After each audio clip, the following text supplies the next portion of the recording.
네, 여기 종교적 열심의 어리석음입니다. 어머니는 아버지가 돌아가신 후 제가 6살 때 재혼하셨습니다. 이후 할머니와 단둘이 살게 된 저는 버림받았다는 상처와 외로움에 힘들고 우울한 10대 시절을 보냈습니다. 교회를 다니시던 할머니는 제가 중학교 1학년 때 세례를 받으셨는데 그때부터 저는 친구들과 어울려 다니며 술을 마시는 등 여러 사건으로 할머니를 근심케 하였습니다.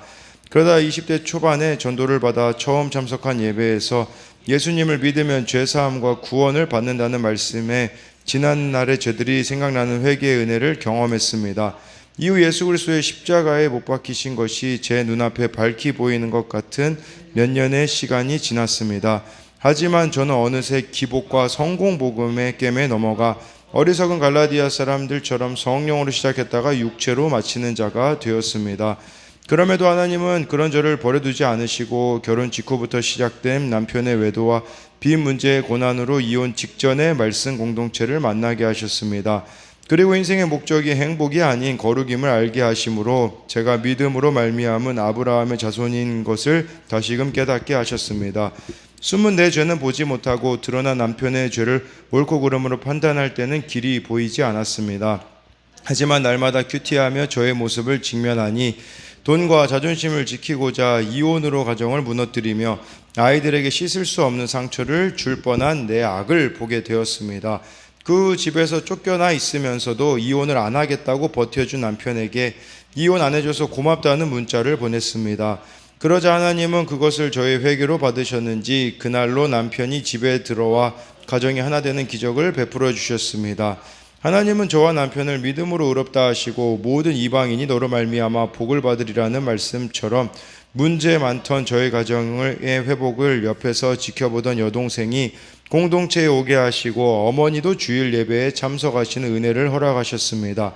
제 능력과 행위로는 이룰 수 없는 가족 구원의 열매를 보여주시니 하나님과 공동체의 감사가 나옵니다. 그 은혜를 기억하며 어느 자리에 있든지 복음의 통로로 쓰임받기를 소망합니다. 적용하기, 때때로 가족을 어리석게 여기는 저의 말투와 표정에 주의를 기울이고 조심하겠습니다. 한번 교회에 오시고 안 나오신 어머니를 꾸준히 섬기며 말씀을 전하겠습니다. 네, 여기 나와 있듯이 이분이 정말 기복과 성공 복음의 게임에 넘어가서 성령으로 시작했다가 육체로 마치는 자가 되었다고 하고요. 그리고 여기 위기 가운데 결혼 시작 직후부터 시작된 남편의 외도, 빈 문제 고난, 또 이혼 직전에 말씀 공동체를 또 만나게 하심으로 인생의 목적이 행복이 아니라 거룩임을, 또 숨은 내 죄는 보지 못하고 남편의 죄를 옳고 그름으로 판단할 때는 길이 안 보였는데 날마다 큐티하며 저의 모습을 직면하니 돈과 자존심을 지키고자 이혼으로 가정을 무너뜨리며 아이들에게 씻을 수 없는 상처를 줄 뻔한 내 악을 보게 하셨다라고 이렇게 하고 있는데요. 이처럼 내 죄를 보면서 갈 때에 그때야 길이 보인다라는 것을 기억해야 합니다. 우리가 옳고 그름으로 다른 사람들을 판단하고 할 때는 길이 보이지 않지만 그 안에 내 죄를 볼 때에는 정말 내가 무엇을 해야 되는지 보이기에 그것이 또 구원으로 이렇게 연결되어진다라는 것을 봐야 합니다. 오늘은 갈라디아서 3장 1절부터 이렇게 9절까지의 내용인데요. 1절에요. 어리석도다 갈라디아 사람들아, 예수 그리스도께서 십자가에 못 박히신 것이 너희 눈앞에 밝히 보이거늘 누가 너희를 꾀더냐라고 해서요. 바울은 갈라디아 성도들을 이렇게 어리석다고 꾸중하고 있습니다. 왜냐하면 예수님이 십자가에 못 박히신 것이 우리의 구원이고 생명임을 여기 나와 있듯이 우리 눈앞에 보여주었음에도 불구하고 왜 그 거짓 교사들의 가르침과 율법의 행위로 다시 돌아가려고 하고 있느냐라고 지금 묻고 있는 것이죠. 그러니까 이렇게 선명하게 예수님의 십자가를 만났음에도 불구하고 왜 다시 이렇게 행위로 돌아가려고 하느냐라고 이렇게 묻고 있는 것이겠죠. 2절에 내가 너희에게 다만 이것을 알려하노니 너희가 성령을 받은 것이 율법의 행위로냐 혹은 듣고 믿음으로냐. 너희들 성령 받은 게 율법 행위 할례 받아서 성령 받았느냐 아니면 믿음으로 성령 받았느냐 묻고 있는 거죠. 믿음으로 받은 것이죠. 왜냐하면 사도행전 2장 38절에 베드로가 이르되 너희가 회개하여 각각 예수 그리스도의 이름으로 세례를 받고 죄사함을 받으라. 그리하면 성령의 선물을 받으리니. 그러니까요, 성령은 내 행위로 받는 게 아니라 복음을 듣고 회개하고 죄사함을 받은 자에게 주어지는 선물이라는 거예요. 그럼 여기서 한 가지 더 생각해 봐야 되는 거죠. 지금 나는 성령으로 충만합니까? 성령으로 충만하지 않는다라면 지금 나에게 이루어져야 되는 것은 다른 게 아닙니다. 복음을 듣고 말씀을 듣고 회개해야 성령의 이런 친밀함을 누리게 되어지는데, 이걸 쏙 빼버리니 성령님하고 친밀함을 잃어버리게 되었다라는 거예요. 그러니까 우리가 말씀으로 내 죄를 발견하는 것은 사실은 성령 받는 일이라고 이렇게 볼 수가 있는 것입니다. 그리고요, 우리가 이렇게 이 성령 받음은 율법의 행위가 아니라 예수님을 믿는 믿음으로 온다라는 것은, 우리가 신앙생활을 하다 보면 착각하는 게 있어요. 연수가 길어지면 내가 주님을 위해서 이런 봉사도 했고 저런 것도 했고 주님을 위해서 이것도 하고 저것도 하고, 마치 내가 이쁨 받을 만한 구석이 있어서 하나님이 나를 부르시고 사랑하신다고 착각한다라는 것이죠. 그러나 여러분, 우리를 처음 주님이 부르셨을 때, 만나 주셨을 때를 생각해 보셔야 합니다. 그때 어떤 모습이었습니까? 어떤 소망이나 가능성이 없을 그때에 정말 우리를 만나 주시지 않았습니까? 이것만 봐도 행위로 구원을 받은 것이 아님에도 불구하고 우리가 그 구원의 감격을 잃어버리고 살아가고 있지는 않는가를 봐야 하는 겁니다. 그래서 우리가 2절 말씀을 통해서 한번 이렇게 적용해 봐야 되는 것은, 십자가 없이 성공과 영광을 얻을 수 있다는 거짓 복음에 혹시 여러분들이 유혹되고 있지는 않습니까? 네, 그래서 이 성공 복음, 내가 원하는 게 이루어져야 마치 하나님이 능력 있는 분이라고 생각하는 성공 복음에 빠져 있지는 않습니까? 3절에 너희가 이같이 어리석느냐? 성령으로 시작하였다가 이제는 육체로 마치겠느냐? 행위로 돌아가는 것은 목적을 잃어버리는 어리석음이다라는 것이겠죠.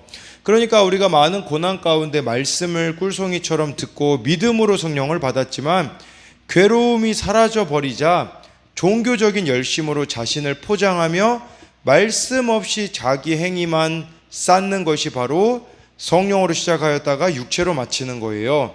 그리고요, 이 성령으로 시작했다 육체로 마치는 것은 고백만 하고 삶의 변화로 이어지지 않는다면 성령으로 시작했다가 육체로 마치는 거예요.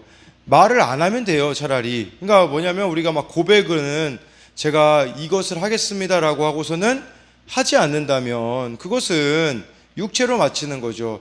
정말 성령의 고백으로 우리가 하였다면 어떻게 해든지 그것을 지켜내야 되는 거죠. 내가 누구를 전도하겠다, 큐티하겠다 하면서 돌아서서 내가 언제 그랬냐라고 하는 게 내 육체로 마치는 거겠죠. 혈기를 부리지 않겠다라고 말해놓고서는 혈기를 부리는 것도 성령으로 시작했다가 육체로 마치는 거예요.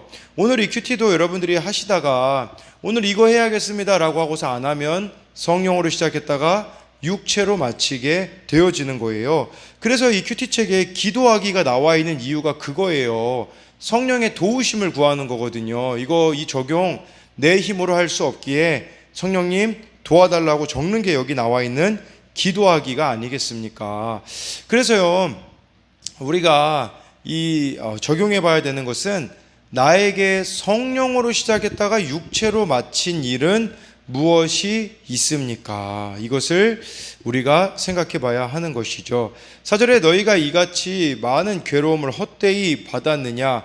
과연 헛되냐라고 해서요, 복음은 괴로움을 받는 것이다 라고 분명히 말씀해 주고 있어요. 그러니까 많은 괴로움은 복음과 함께 고난을 받는 길인데, 여기 갈라디아 교회 성도들은 거짓 복음을 따르게 되자 이 모든 것이 다 헛되어져 버렸다라는 겁니다. 여러분, 이 할례를 받으면 어떤 일이 벌어지게 되겠습니까? 나중에 히브리서까지 여러분들이 연결시켜서 보면요, 이 예수님 믿는 유대인들을 유혹을 해요. 뭐라고 유혹하냐면, 유대교로 돌아와라.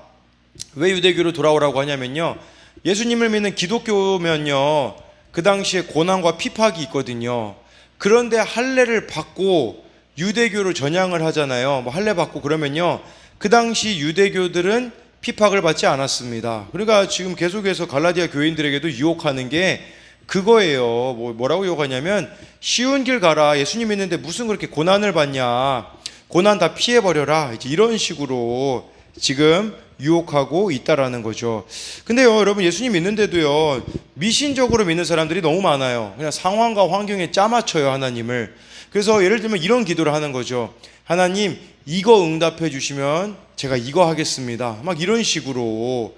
그리고 제가 이렇게 되면 하나님의 응답으로 알겠습니다, 막 이런 거 있잖아요. 근데 그것은 사실은 미신적인 겁니다.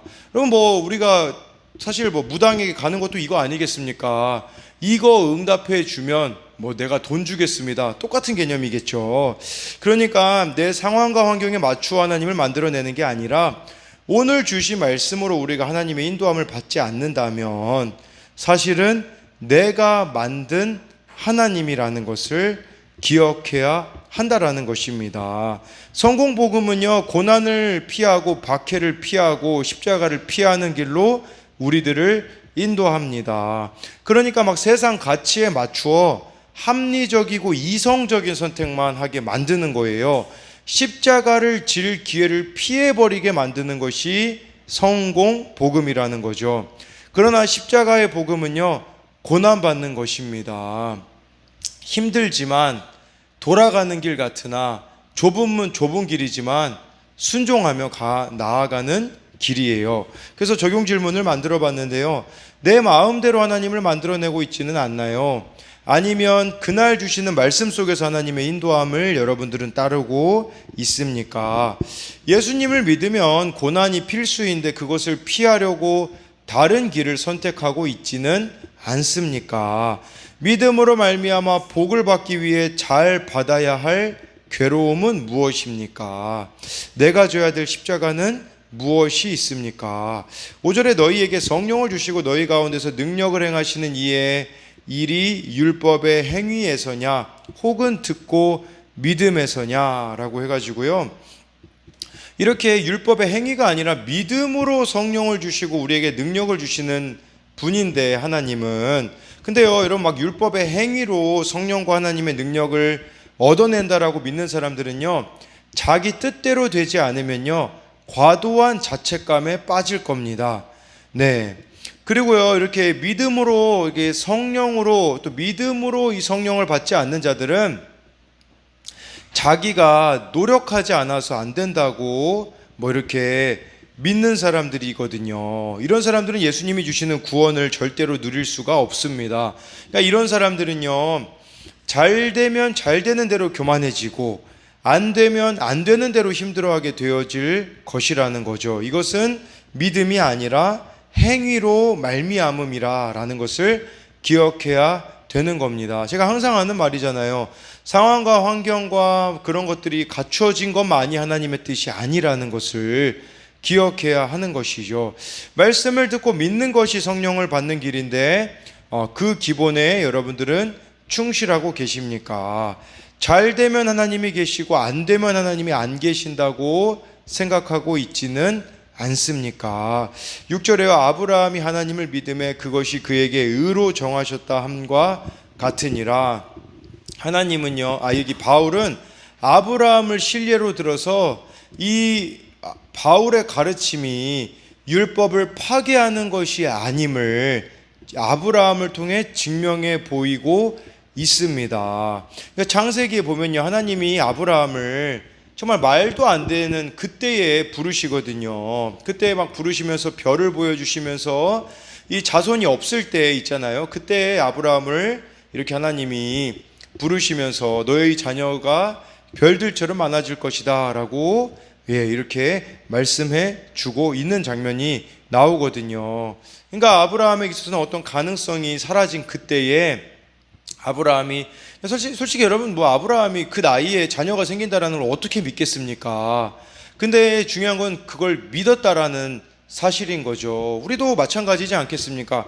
아니, 어떻게 말씀대로 살아, 이 말씀 어떻게 믿어? 그런데 정말 믿었을 때 아브라함의 삶 가운데 하나님이 어떻게 인도하셨는지를 우리들을 보고 배우라는 것이죠. 아브라함이 뭐 할례 받았기 때문에 그 약속이 이루어진 게 아니라는 것을 말씀해 주고 있습니다.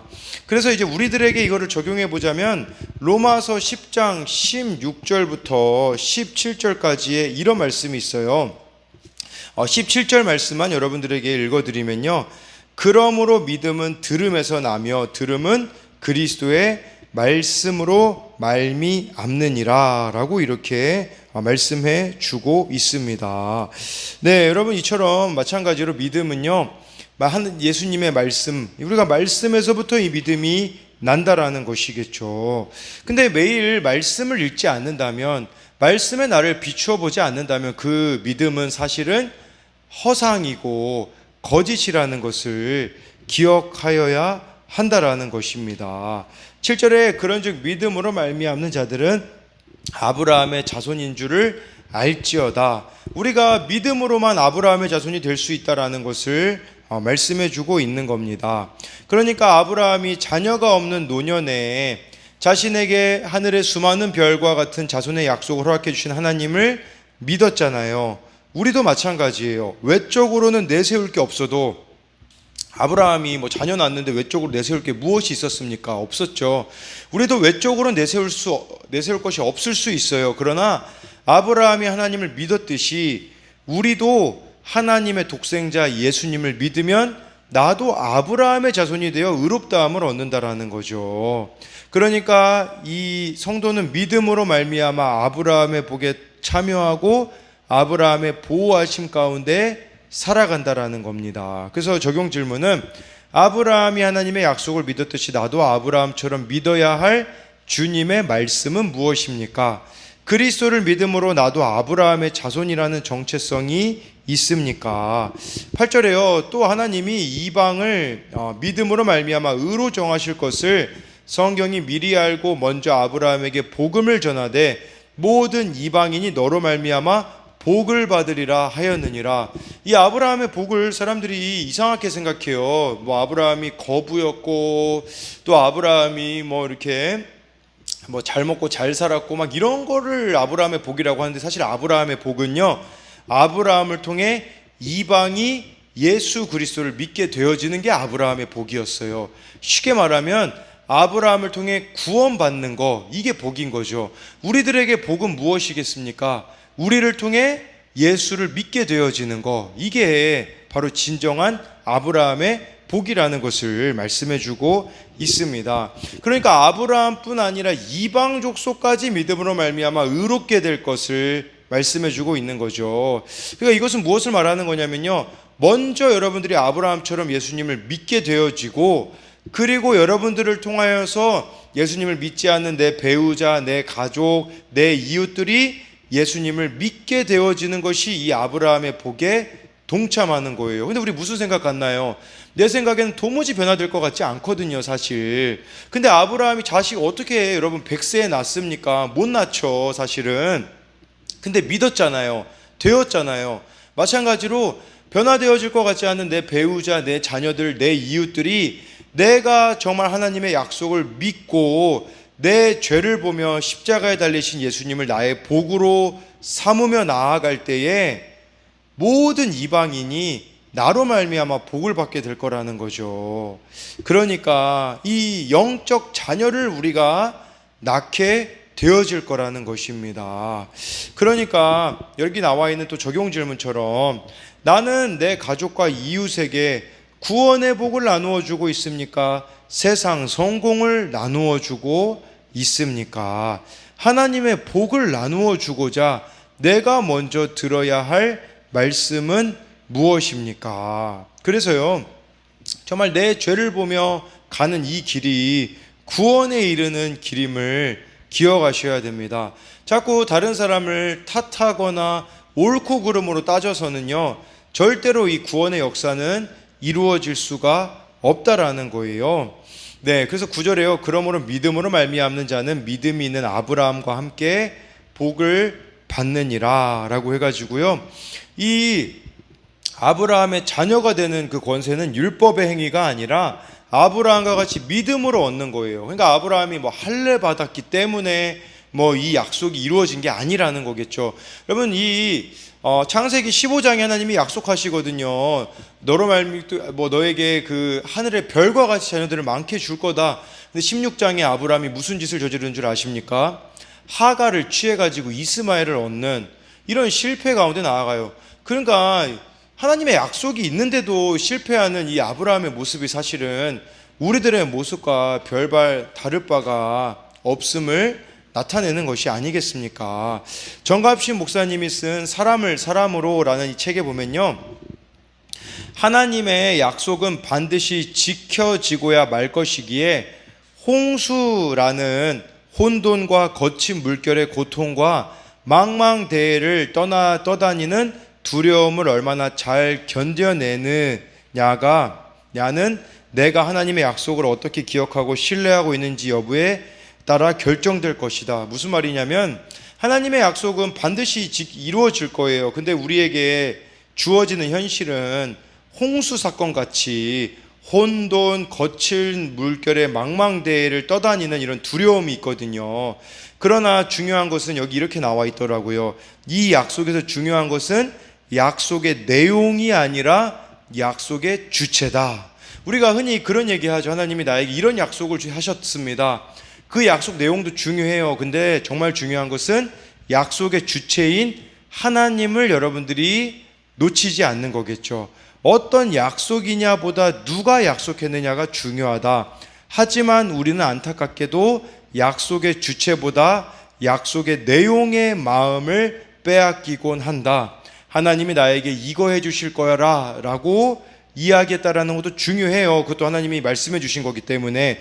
근데 그 약속 내용 때문에 우리가 약속의 주체인 하나님을 놓아버린다면 사실은 그 약속은 의미가 없어져 버리는 것이 아니겠습니까? 그러니까 핵심은 그거예요. 약속의 주체인 하나님을 여러분들이 오늘도 신뢰하고 그 하나님과 친밀함 가운데 살아가야 한다라는 것을 정말 오늘 말씀을 통해 보아야 하며, 성령은 행위로 말미암음이 아니라 믿음으로 말미암음이라는 것을 기억하심으로써, 그리고 이 믿음이라는 것을 너무 우리가 좀 쉽게 여기는 경향이 있는 거죠. 제가 항상 말씀드린 것처럼 믿음은 라틴어로 심장을 꺼내 바치다라는 뜻을 가지고 있습니다. 그러니까 오늘 내 마음 전부를 주님 앞에 드리며 살아가는 것이 믿음의 삶이라는 것을 여러분들이 기억하심으로써 이 믿음으로 내가 구원받고 또 나의 가정이 구원받고